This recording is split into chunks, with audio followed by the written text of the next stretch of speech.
Hello everyone, welcome to Keep God Simple, to where that this channel is about everything is simple and all you have to do is listen. It's quite simple, and get your focus on God's hierarchy, God first, everything else second.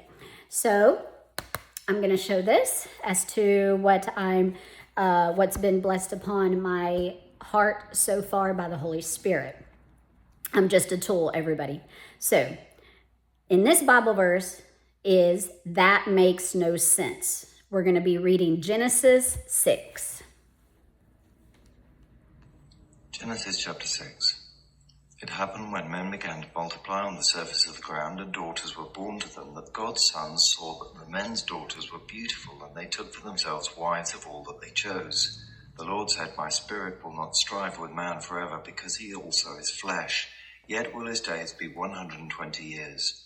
The Nephilim were in the earth in those days, and also after that, when God's sons came into men's daughters.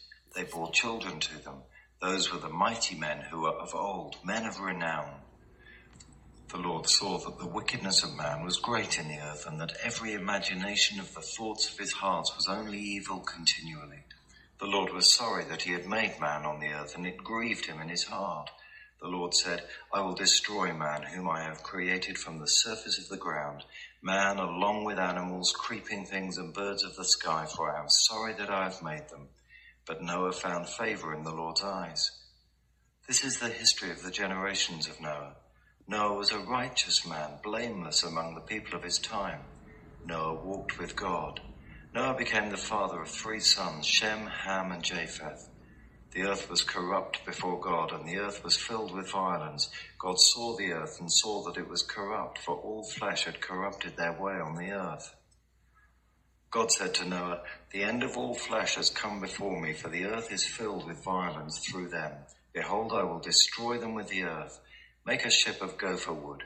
You shall make rooms in the ship, and shall seal it inside and outside with pitch. This is how you shall make it. The length of the ship will be 300 cubits, its breadth 50 cubits, and its height 30 cubits. You shall make a roof in the ship, and you shall finish it to a cubit upward. You shall set the door of the ship in its side. You shall make it with lower, second, and third levels. I, even I, do bring the flood of waters on this earth to destroy all flesh, having the breath of life from under the sky. Everything that is in the earth will die. But I will establish my covenant with you. You shall come into the ship, you, your sons, your wife, your sons' wives with you. Of every living thing of all flesh you shall bring 2 of every sort into the ship, to keep them alive with you. They shall be male and female. Of the birds after their kind, of the livestock after their kind, of every creeping thing of the ground after its kind, 2 of every sort shall come to you to keep them alive. Take with you of all food that is eaten, and gather it to yourself, and it will be food for you and for them. Thus Noah did, according to all that God commanded him, so he did. Okay. Key verse. Noah did everything that God commanded him. Why is it hard to do what God asks when he asks doesn't seem to match your personal interests? Another question. What is the only answer that will please God when he gives you a new assignment? Okay? God probably hears more delayed answers than anything. It takes time to get used to the idea of obeying God. His plans seem time-consuming or outside your comfort zone. You might think he has asked the wrong person. Imagine Noah. God gave him directions to build the first floating zoo. Admission was free, but no one took a tour. The boat was built to float, even though Noah was nowhere near water for floating. His sons would need to help, even when people made fun of their family. If there was a recipe for uncertainty, then Noah knew the taste. Noah knew the taste well.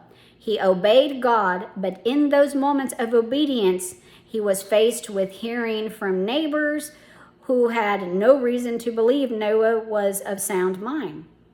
What he was doing made no sense.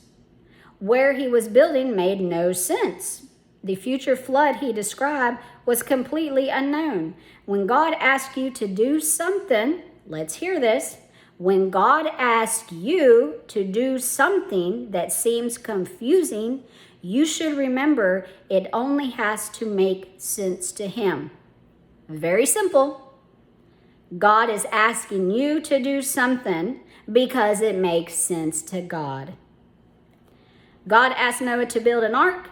At the right time, God brought the water. And notice, God gave him simple instructions that Noah would understand. Okay? Wasn't complicated. Noah did not have the computers we have today. You know what? Again, God spoke to him. That's what we need to be doing. Just listen. Listen to God. Let's get that focus. God first, everything else second. Okay, let's go into prayer. I don't need to be uncertain when you've made the plans. When your plans are different than my experience, then I should consider it an opportunity to go on an adventure with someone who already knows the way. Uncertainty is normal, but it doesn't have to be my first choice. Again, I think this is wonderful as you go into the new year. Yes, so many ways to go on adventures. Maybe you haven't thought about that. Hey, what about God's adventure? Let God take you on an adventure, not the world. Let God take you on one, which will be full of knowledge, full of wisdom, everything. You're beyond his dreams. Now, is it going to be easy? Is it going to be all roses? I'm going to say no. When you become, when you submit to God, God's about learning. God is your Father. He's about teaching us and everything. So I will be the first to say that, yes, it's not going to be the easiest route. Are people going to say things to you? Yeah. So make sure that you go with that mindset. But you know what? The ride is going to be beyond you, but it's going to be unique to you. And again, it only has to make sense to God. So your thing is going to possibly help others and can save souls. Whatever God's mission has you on. We each are on different spiritual missions with God. Okay, I hope y'all have a wonderful, blessed day.